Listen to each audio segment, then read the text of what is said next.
Shalom semuanya, apa kabar Valen? Puji Tuhan baik, kalau kamu? Puji Tuhan baik, dan saya percaya semua yang ada di rumah juga dalam keadaan yang baik. Saat lagi kita akan mulai ibadah kali ini. Dan firman Tuhan hari ini dari Mazmur 34 ayat 8. Kecaplah dan lihatlah betapa baiknya Tuhan itu. Berbahagialah orang yang berlindung padanya.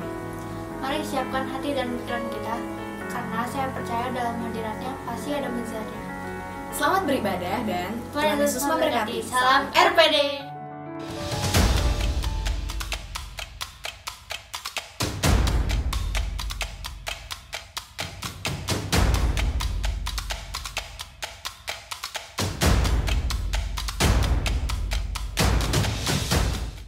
Mulai hari ini saudara, bangun kesatuan. Kau akan lihat kemuliaan. Itu dia kedua. Karena Bapak sudah memberikan, jangan sampai hilang kemuliaan itu. Shalom. Puji Tuhan, kita kembali beribadah bersama. Baik, kita persiapkan hati kita buka hati kita, berikan yang terbaik buat Tuhan Yesus. Percayalah, Tuhan Yesus hadir dimanapun kita berada. Mari sama-sama kita bersatu dalam doa. Terima kasih Tuhan, kami mengucap syukur buat pagi hari ini, buat sepanjang hari ini Tuhan Yesus. Kami nikmati kebaikan-Mu, kami nikmati kasih-Mu. Kami berikan yang terbaik buat Engkau Tuhan Yesus. Terima kasih Tuhan.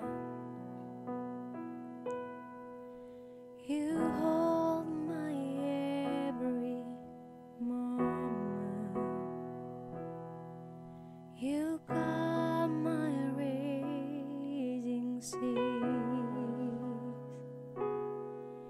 You walk with me through fire and heal all my disease. I trust in you, Lord. I trust in you. I believe you're my healer. I believe you are all I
kepadamu Tuhan Yesus.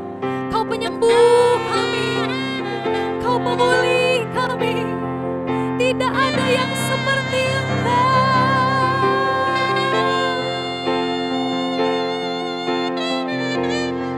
Kami rasakan hadirat-Mu Tuhan.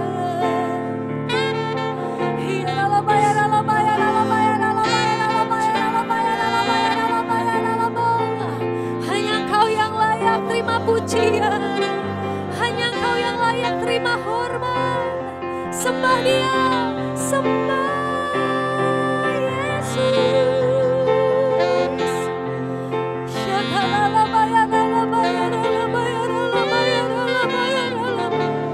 Biar kami menyenangkan hati-Mu Tuhan. Biar setiap kami berkenan kepadamu ya Tuhan. Biar setiap kami layak Tuhan di hadirat-Mu.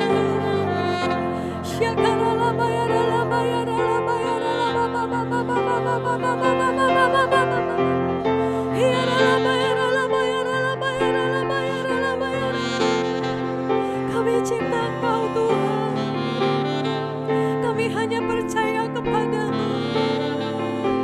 Kami rasakan kehadiran-Mu. Kami rasakan kebaikan-Mu bagi kami, bagi keluarga kami. Terima kasih Tuhan.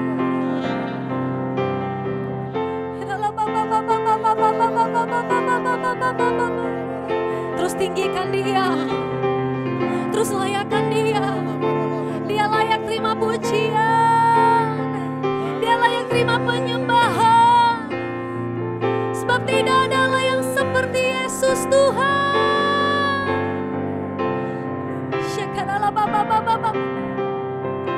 Engkau yang layak, Engkau yang layak, Kau layak disembah di dalam roh dan kebenaran. Kau yang layak,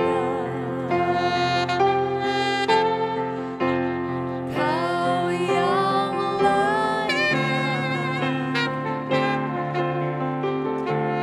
Kau layak disembah, ditinggikan untuk selamanya.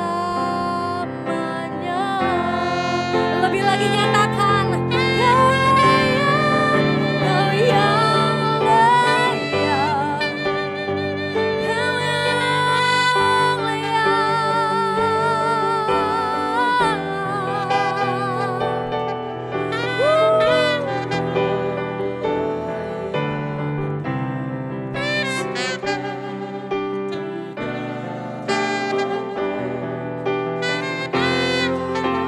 lebih lagi kami nyatakan, Kau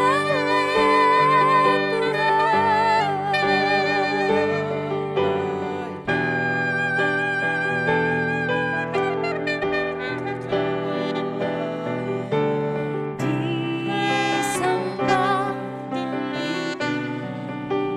amin, untuk selamanya. Kau layak disembah, ditinggikan untuk selamanya. Kau layak disembah, ditinggikan untuk selamanya.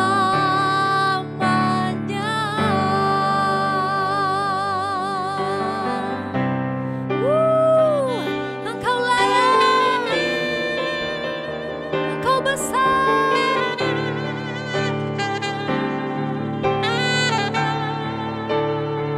Sebab Kau besar, perbuatan-Mu ajaib, tiada seperti Engkau.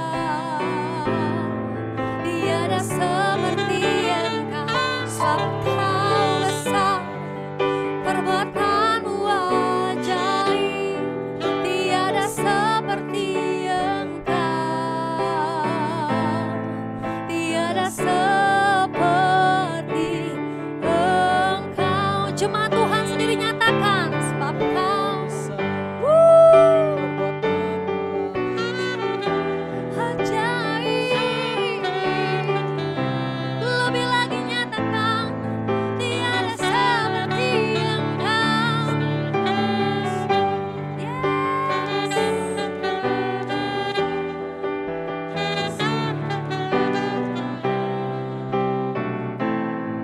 Tiada seperti Engkau. Berikan tepuk tangan bagi Raja. Sebab Kau besar, perbuatanmu ajaib, tiada seperti Engkau, tiada seperti Engkau. Sebab Kau besar, perbuatanmu ajaib, tiada seperti Engkau, tiada seperti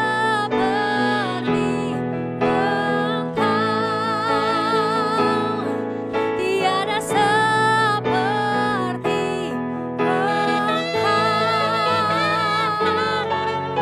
Engkau, tiada seperti Yesus.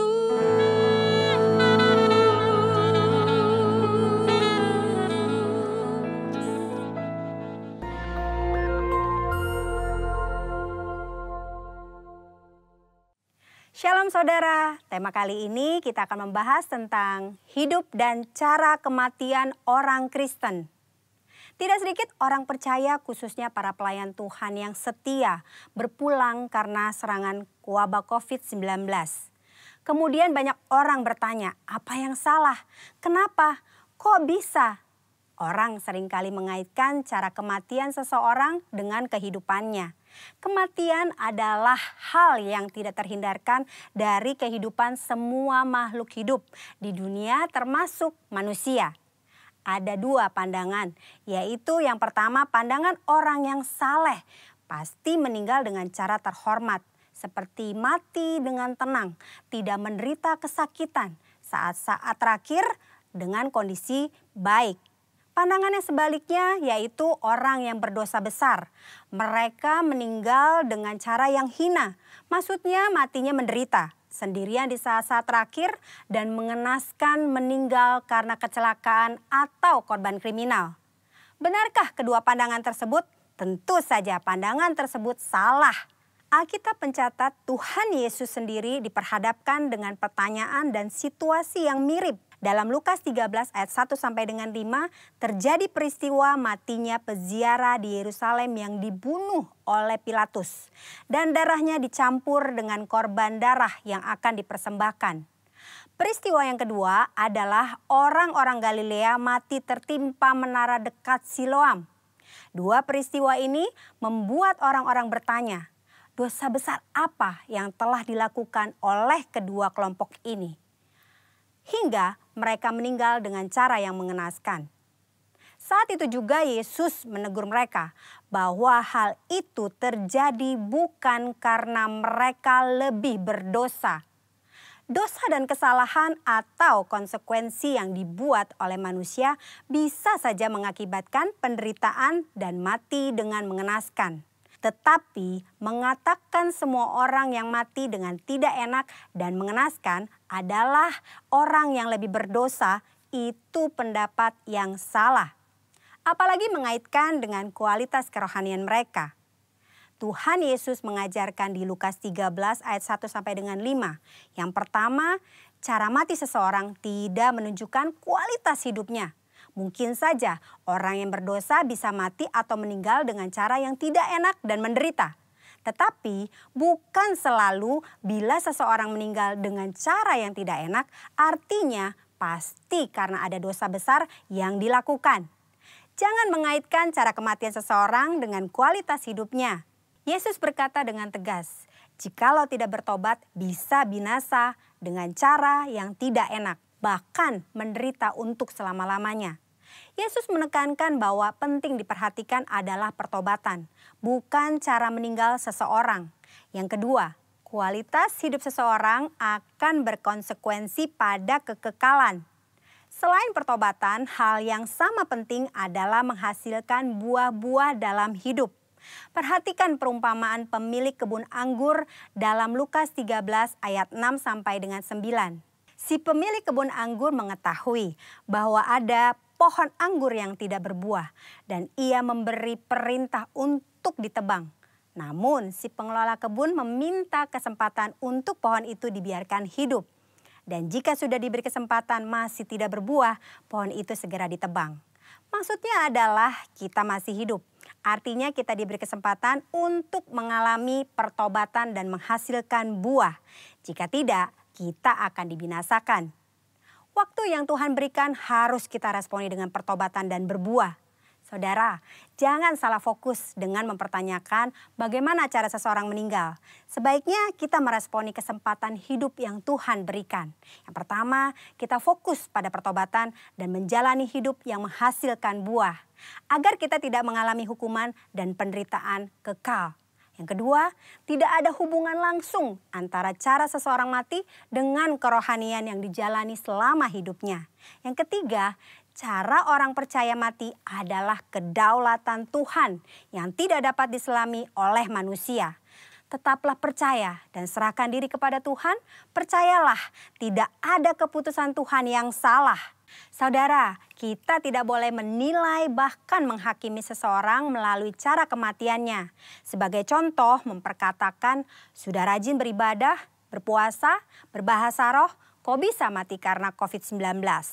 Hal itu tidak ada hubungannya, lagi sangat tidak pantas untuk diucapkan karena tidak menghormati dan tidak sensitif terhadap perasaan keluarga yang ditinggalkan. Mari saudara, kita fokus kepada pertobatan dan menghasilkan buah-buah yang baik selama kita masih punya kesempatan. Tuhan Yesus memberkati. Persiapkan hati kita untuk terima kebenaran firman Tuhan. Bagi Tuhan tak ada yang mustahil. Bagi Tuhan tak ada yang tak mungkin. Mujizatnya disediakan bagiku. Ku diangkat dan dipulihkan. Cuma Tuhan sendiri katakan.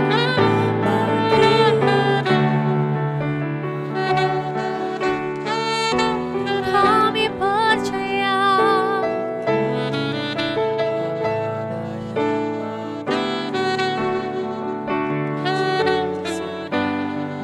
Amin. Terima kasih Tuhan. Kami percaya kepadamu Tuhan Yesus. Bagi Tuhan tak ada yang mustahil. Bagi Tuhan tak ada yang tak mungkin. Mujizatnya disediakan bagiku. Ku diangkat dan dipulihkannya. Ku diangkat dan dipulihkannya. Ku diangkat dan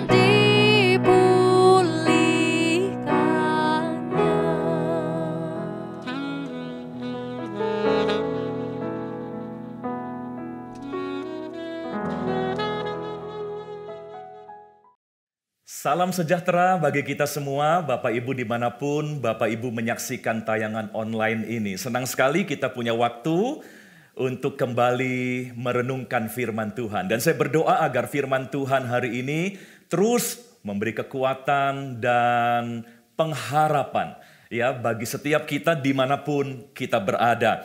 Nah saudara, penting sekali kita tetap mampu menyadari realita Tuhan dalam hidup kita. Terutama di saat-saat di mana kita sedang berhadapan dengan kehidupan yang serba menakutkan hari ini. Jangan terjebak hanya menyadari realita virus di sekitar kita. Jangan terjebak hanya menyadari realita masalah yang sedang kita hadapi. Tapi mari kita terus membangun kesadaran bahwa Tuhan juga real, ada, nyata dalam hidup kita. Untuk itu saya mau ajak kita mempelajari kehidupan Yakub dalam kitab Kejadian ayat Fatsal 28 ayat yang ke-10. Ya, kita akan lihat cuplikan dari perjalanan hidup Yakub dalam Kejadian 28 ayat yang ke-10 mulai. Ya, saya akan bacakan, Bapak Ibu dengar atau bisa dilihat di Alkitabnya masing-masing. Kejadian 28 ayat 10. Maka Yakub berangkat dari Berseba dan pergi ke Haran. Nah saudara perhatikan, inilah perjalanan pelarian Yakub. Dia harus meninggalkan Berseba karena dia harus melarikan diri dari Esau kakaknya. Karena dia baru saja menipu ayahnya untuk merebut berkat kesulungan yang menjadi haknya Esau. Nah, makanya kita belajar Bapak Ibu, jangan berusaha mendapatkan sesuatu yang kita inginkan dengan cara yang salah. Dengan menipu, mengelabui, atau memanfaatkan kelemahan orang lain untuk kita mendapatkan keuntungan. Yakub memanfaatkan kelemahan ayahnya yang sudah tua. Lalu Yakub berpura-pura menjadi Esau untuk mendapatkan itu. Dia bisa dapat, tapi akhirnya ada masalah-masalah berat yang harus dia hadapi. Terbukti dia harus meninggalkan Berseba. Dia harus meninggalkan ayah ibunya. Dia harus pergi dari tanah airnya, kampung halamannya. Karena dia harus melarikan diri dari Esau. Saya lanjutkan ayat yang ke-11. Dari Kejadian 28 tadi. Ia sampai di suatu tempat dan bermalam di situ. Karena matahari telah terbenam. Ia mengambil sebuah batu yang terletak di tempat itu. Dan dipakainya sebagai alas kepala. Lalu membaringkan dirinya di tempat itu. Izinkan saya berhenti dulu di ayat ini. Saudara, dalam pelariannya, akhirnya dia sampai di tempat yang asing, yang akhirnya kita ketahui tempat itu bernama Luz. Dia tidak bisa berlari lagi karena matahari sudah terbenam. Ya, dalam pelariannya pasti ada banyak ketakutan dan ketidakpastian yang dia rasakan. Tentu ada banyak pikiran, sampai kapan saya harus terus berlari seperti ini? Tentu ada banyak pertanyaan lain. Kalau aku ketangkap bagaimana? Ya, bisakah aku luput dari kakakku? Nah, dalam pelarian itu pasti pertanyaan-pertanyaan itu membuat dia semakin takut, semakin bingung. Nah, mungkin itulah keadaan kita juga hari ini, saudara. Dalam menghadapi pandemi ini ada banyak pertanyaan dalam benak kita. Sampai kapan pandemi ini harus kita hadapi? Ya, sanggupkah aku melewatinya? Bagaimana kalau aku kena? Ya, bagaimana kalau orang-orang yang kita kasihi kena dan sebagainya? Kapan vaksinnya akan ditemukan? Kapan kita bisa bekerja normal kembali? Nah, pertanyaan-pertanyaan seperti itu tentu berkecamuk dalam diri kita. Itu hal yang lumrah, ya, seperti yang Yakub alami. Ada banyak pertanyaan, waduh, kalau ketemu Esau gimana nih? Ya, berapa lama saya bisa sembunyi dari Esau? Harus bagaimana lagi? Harus kemana lagi untuk tidak bertemu dengan Esau dan sebagainya. Tuhan melihat Yakub yang sedang kebingungan dengan semua pertanyaan dalam benaknya. Makanya Tuhan terpaksa hentikan pelarian Yakub. Melalui tanda alam, di mana matahari memang sudah terbenam. Ya, Tuhan gunakan itu untuk menghentikan Yakub. Mau tidak mau Yakub harus berhenti di situ, tidak bisa berlari lagi, tidak bisa berbuat apa-apa lagi. Dia harus diam dan bermalam di situ. Sama seperti kita ya. Kita berhadapan dengan sebuah keadaan yang memaksa kita diam. Yang memaksa kita harus menghentikan segala yang biasa kita lakukan selama ini. Kenapa? Apa maksud Tuhan ketika Dia terpaksa harus membuat kita terhenti dan tidak bisa berbuat apa-apa? Mari kita lihat ayat selanjutnya, Bapak Ibu Saudara, ayat 12. Ya, maka bermimpilah ia di bumi.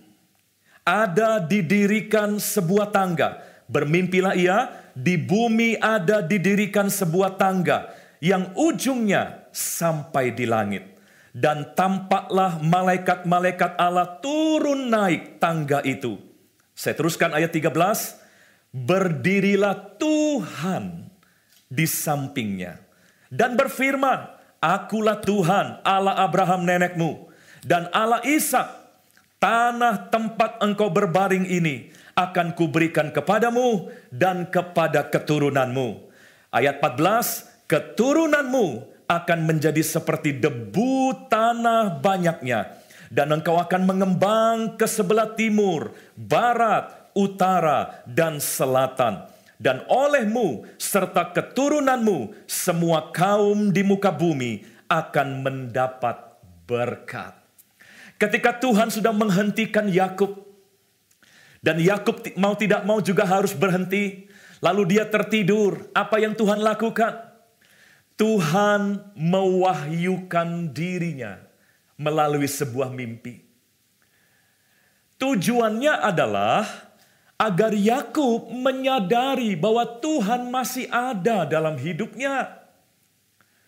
Dan dalam mimpi itu pun, Yakub melihat sorga terbuka.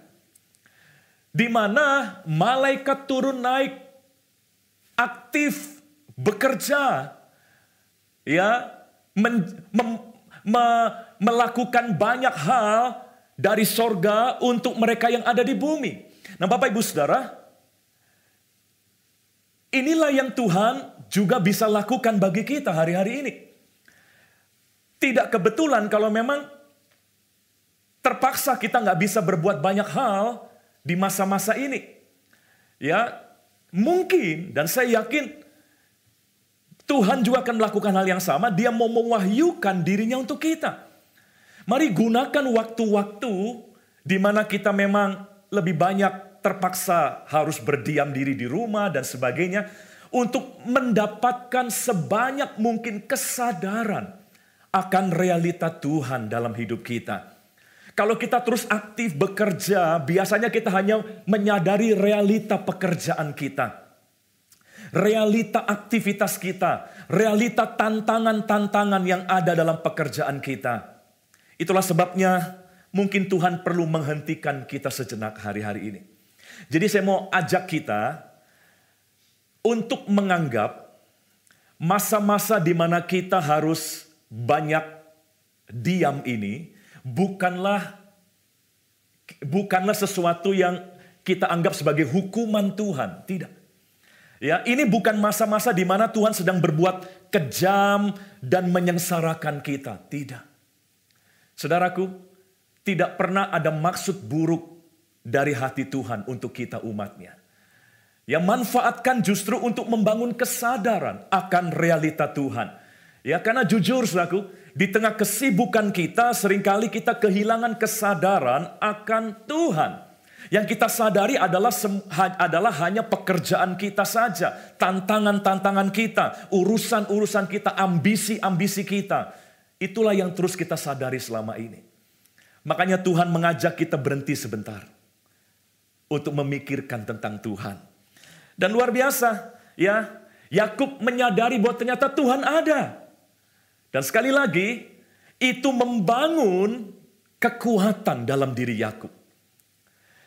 Waktu dia masih lari sana lari sini, dia hanya menyadari realita Esau dalam hidupnya. Waktu dia masih berusaha berbuat banyak hal untuk menyelamatkan dirinya, yang dia sadari adalah realita amarahnya Esau. Itu yang dia ingat. Makanya Tuhan hentikan Yakub. Karena Tuhan ingin memberitahu, aku juga ada dalam hidupmu Yakub. Ya, malaikat-malaikatku masih aktif bekerja bagimu. Dan itulah juga yang harus kita sadari Bapak Ibu Saudara. Supaya kita nggak terjebak dan tertipu oleh situasi ini. Seolah-olah Tuhan meninggalkan kita. Seolah-olah Tuhan tidak lagi ada bersama dengan kita. Ya, mari kita membangun kesadaran akan Tuhan. Saya akan bacakan Mazmur 46 ayat yang ke-10 dan ayat yang ke-11. Mazmur 46 ayat 10 dan ayat yang ke-11.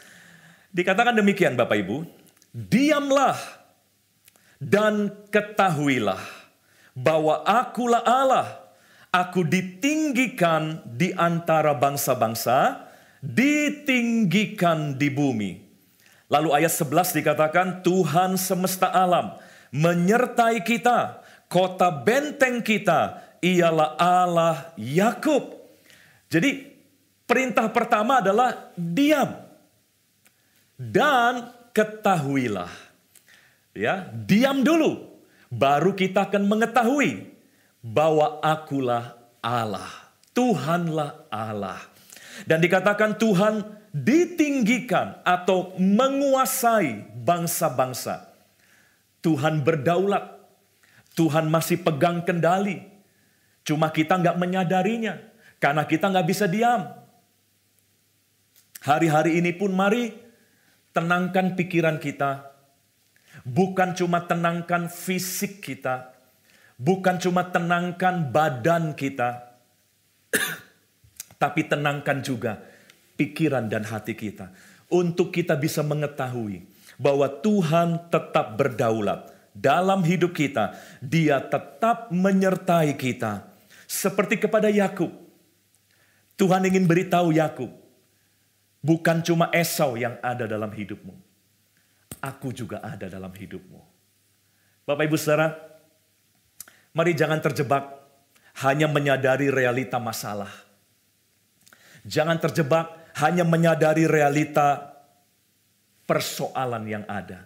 Seperti 10 pengintai yang diutus oleh Musa untuk melihat tanah perjanjian. Bapak Ibu tahu, 10 pengintai ini hanya menyadari realita persoalan yang ada di tanah perjanjian. Sementara 2 pengintai yang lain, Yosua dan Kaleb, bisa menyadari realita Tuhan yang telah memberikan janji bahwa akan memberikan tanah itu kepada bangsa Israel. Dua-duanya melihat masalah yang sama. Yosua dan Kaleb juga melihat bangsa-bangsa raksasa yang sudah mendiami tanah itu. Jadi kalau boleh jujur dikatakan mereka menyadari realita persoalan yang ada. Sama. Cuma bedanya Yosua dan Kaleb selain menyadari realita persoalan yang ada, mereka juga menyadari realita Tuhan yang ada di pihak mereka. Nah itulah sebabnya Yosua dan Kaleb tidak ketakutan, tidak putus asa seperti 10 pengintai yang lain. Kejadian yang mirip terjadi ketika Saul berhadapan dengan Goliat dan juga Daud berhadapan dengan raksasa yang sama yang namanya Goliat. Saul dan Daud melihat ancaman yang sama. Saul dan Daud menyadari realita kehadiran Goliat yang sama. Tapi bedanya, Saul hanya menyadari realita Goliat. Tapi Daud, selain dia menyadari realita Goliat di hadapannya, Daud juga menyadari realita Tuhan yang lebih besar dari Goliat. Makanya terjadi perbedaan. Suasana hati mereka berbeda. Ya, Daud tidak kecewa, tidak takut, tidak tawar hati, tapi Saul penuh dengan ketakutan. Saudara, kita punya keadaan yang sama hari ini. Kita hadapi realita yang sama bahwa ada virus yang mengancam di sekitar kita. Kita menghadapi realita yang sama, ada tantangan krisis ekonomi di depan, sama. Kita melihat juga semuanya itu. Tapi mari jangan hanya melihat realita virus dan krisis ekonomi. Mari sadari juga, lihat juga realita bahwa Tuhan itu ada dalam hidup kita. Dia berjanji, aku tidak pernah meninggalkan engkau. Bahkan aku akan menyertai engkau sampai kesudahan zaman. Bapak Ibu, mari ya hadapi realita kehidupan ini dengan membangun terus kesadaran bahwa Tuhan tidak pernah meninggalkan hidup kita. Saya lanjutkan apa yang terjadi kemudian dalam kehidupan Yakub. Bapak Ibu Saudara, tadi kita baru membaca sampai ayat 14. Izinkan saya meneruskannya. Dalam Kejadian 28 ayat 15. Ya. Kejadian 28 ayat 15 dikatakan, sesungguhnya Tuhan menegaskan, sesungguhnya aku menyertai engkau. Kenapa Tuhan harus mengatakan kalimat itu? Sesungguhnya aku menyertai engkau. Karena Yakub tidak menyadari itu. Makanya Tuhan perlu mengatakan, sesungguhnya aku menyertai engkau. Jadi hari-hari ini pun juga saya tahu kerinduan Tuhan. Dia tuh mau ngomong sama kita. Sesungguhnya aku menyertai engkau. Cuma seringkali karena kita sibuk dalam kekhawatiran kita. Seringkali karena pikiran dan batin kita nggak bisa diam. Akhirnya kita nggak bisa mendengar pernyataan Tuhan itu. Ya, mari tenangkan hati kita. Jangan cuma badan kita yang memang tenang karena memang terpaksa. Nggak bisa kemana-mana. Nggak bisa berbuat apa-apa. Tapi jangan cuma fisik kita yang diam. Tapi juga biarlah batin kita tenangkan. Ya, supaya kita bisa mendengar penjelasan Tuhan. Sesungguhnya aku menyertai engkau. Ini yang kita harus sadari. Saya teruskan. Dan aku akan melindungi engkau. Kemanapun kau pergi. Dan aku akan membawa engkau kembali ke negeri ini. Sebab aku tidak akan meninggalkan engkau, melainkan tetap melakukan apa yang kujanjikan kepadamu. Dan lihat ayat selanjutnya, apakah ini berhasil? Apakah pewahyuan Tuhan ini berhasil? Ternyata berhasil. Ayat 16, Kejadian 28 ayat 16, saya lanjutkan. Ketika Yakub bangun dari tidurnya, berkatalah ia, sesungguhnya Tuhan ada di tempat ini dan aku tidak mengetahuinya. Lihat, Yakub jujur menyadari kesalahannya. Dia bilang, ternyata Tuhan ada, tapi aku nggak menyadarinya. Kalau boleh diteruskan, ya kira-kira mungkin dia bilang begini, ternyata aku selama ini hanya menyadari Esau yang ada dalam hidupku. Ternyata Tuhan ada juga dan aku tidak menyadarinya. Nah, saya sebut ini sindrom. Sindrom adalah gejala penyakit yang bisa merugikan kita. Sindrom apa? Sindrom kehilangan kesadaran akan realita Tuhan. Jadi yang berbahaya bukan cuma virus coronanya, saudara. Ya. Tetapi kalau kita kena sindrom ini, yang saya istilahkan pingsan rohani. Pingsan tuh nggak sadar. Ya, pingsan rohani. Roh kita pingsan. Kesadaran kita pingsan. Kita menjadi orang yang tidak mampu menyadari realita kehadiran Tuhan. Maka ini sebuah sindrom yang bisa merugikan kita. Ya, dan Yakub akhirnya menyadari itu. Waduh, ternyata selama ini saya hanya menyadari adanya Esau. Ternyata Tuhan juga ada, cuma aku tidak mengetahuinya. Nah, saudara lihat ayat 17-nya, saya lanjutkan.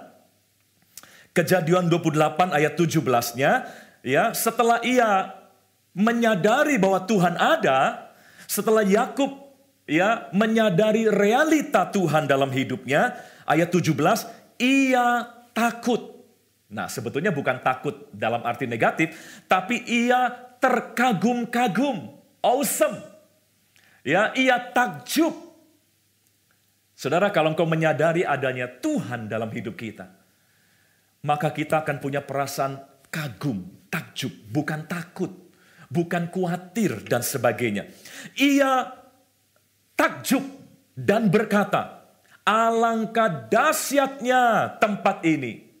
Ya, saudaraku, ini tidak lain dari rumah Allah, ini pintu gerbang sorga. Saudara, sekalipun masalahnya belum beres. Masalah Yakub dengan Esau belum beres.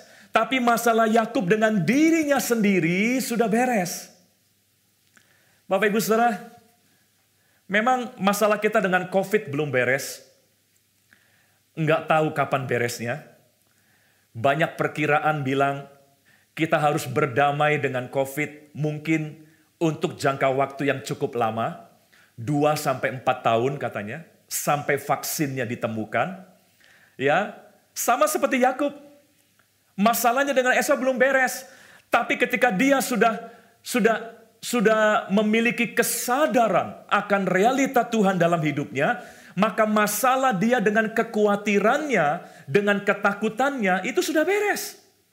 Dan itu yang membuat dia akhirnya tidak lagi takut, tidak lagi khawatir, tapi dia merasa takjub. Dia terkagum-kagum. Bahkan dia berkata, alangkah dahsyatnya tempat ini. Saya berdoa juga agar kita tidak nanti di kemudian hari ya, tidak menyesali momen-momen PSBB ini, saudaraku. Banyak orang, istilahnya nyumpahin, ngomongin, aduh gara-gara PSBB kita dirugikan. Seolah-olah PSBB menjadi momen kesialan kita. PSBB menjadi momen kerugian kita. Tapi saya berdoa agar kita seperti Yakub, nanti kita akan berkata, alangkah dahsyatnya PSBB kemarin. Alangkah dahsyatnya momen di mana kita harus lebih banyak di rumah, ya, bukan sebuah kerugian, tapi kita bisa berkata alangkah dahsyatnya itu, karena justru di momen-momen seperti itu kita banyak berjumpa dengan Tuhan. Kita tidak cuma menghilangkan kesibukan jasmani, tapi kita juga menenangkan batin kita pada masa-masa itu. Dan ketika kita tenang, kita bisa menyadari akan keberadaan Tuhan. Waktu kita diam, maka kita bisa mengetahui bahwa Tuhanlah Allah yang ditinggikan di seluruh bumi. Bapak Ibu Saudara, ayo jangan sesali waktu-waktu ini ya. Tentu ada maksud Tuhan. Dan responi dengan cara kita memberi banyak waktu untuk kita baca firman, untuk kita berdoa, untuk kita masuk hadiratnya. Saya sangat percaya di Alkitab selalu begitu. Ketika seseorang harus diam, itu bukan tanda Tuhan ingin membuat orang ini mengalami waktu yang sia-sia. Tidak. Ketika seseorang harus diam, itu karena Tuhan ingin membereskan sesuatu yang ada dalam hati orang tersebut. Ingin mengkalibrasi, ingin mewahyukan sesuatu dalam kehidupannya. Mari kenali Allah kita. Ya, bangun kesadaran akan realita Tuhan. Saya akan tutup dengan satu ayat Bapak Ibu Saudara. Dalam Daniel pasal yang ke-11 ayat 32. Daniel 11 ayat 32. Saya akan bacakan. Daniel 11 ayat 32. Dikatakan demikian. Dan orang-orang yang berlaku fasik terhadap perjanjian akan dibujuknya sampai murtad dengan kata-kata licin. Nah, kalimat berikutnya ini yang saya mau tekankan. Dikatakan demikian. Tetapi umat yang mengenal Allahnya. Mengenal dalam arti juga menyadari ya akan Allahnya, yang memahami akan realita Allahnya, akan tetap kuat dan akan bertindak. Jadi Bapak Ibu Saudara, daripada kita mengeluh terus, daripada kita ngomel, menggerutu terus di masa-masa PSBB ini, mari gunakan masa-masa ini untuk lebih mengenal Dia, memahami Dia, menyadari akan Dia. Karena umat yang mengenal, yang menyadari Allahnya akan tetap kuat dan akan bertindak. Saudaraku, pandemi ini saya anggap sebagai akademi kehidupan buat kita. Saya ulangi, pandemi ini adalah akademi kehidupan untuk kita semakin belajar mengenal Tuhan, mengerti Dia, dan menyadari akan segala aspek dari Allah yang kita sembah. Kasih-Nya, kuasa-Nya, hadirat-Nya. Jadi mari Bapak Ibu Saudara, doa saya adalah kita akan gunakan ya masa-masa ini untuk kita lebih banyak mengenal Tuhan. Tuhan memberkati kita semua. Tetap kuat, tetap sehat, ikuti protokol kesehatan yang ada, ya. Lakukan adaptasi untuk new normal, ya, supaya kita bisa menjalani ya masa-masa ini dengan baik. Tuhan memberkati kita semua. Mari kita berdoa. Bapa di surga, terima kasih kalau kami bisa kembali belajar dari firman-Mu. Berikan kami kekuatan untuk tidak menyia-nyiakan kesempatan di mana kami memang harus banyak berdiam diri hari-hari ini. Tapi biarlah kami dibantu dengan hikmat Tuhan untuk bisa justru memanfaatkan kesempatan ini untuk lebih mengenal Tuhan, lebih menyadari akan keberadaan Tuhan dalam hidup kami. Kuatkan setiap kami yang lemah, sembuhkan jemaat-Mu yang sedang dalam sakit penyakit ya Tuhan. Kau berikan penghiburan, Kau buka jalan, berkati secara jasmani, secara rohani, semua umat-Mu dimanapun mereka berada. Terima kasih Tuhan Yesus, materaikan firman-Mu dalam hati kami, agar itu semua tetap bertumbuh dan berbuah dalam hidup kami. Dan kami buka hati kami sekarang, untuk kami terima berkat-Mu. Mari Bapak Ibu Saudara di tempat masing-masing, buka hatimu, angkat kedua tanganmu. Tuhan memberkati dan melindungi engkau. Tuhan menyinari engkau dengan wajah-Nya dan memberi engkau kasih karunia. Tuhan menghadapkan wajah-Nya kepadamu dan memberi engkau damai sejahtera. Di dalam nama Tuhan Yesus Kristus. Mari kita yang percaya bersama katakan, amin. Sampai jumpa, Tuhan memberkati kita semua.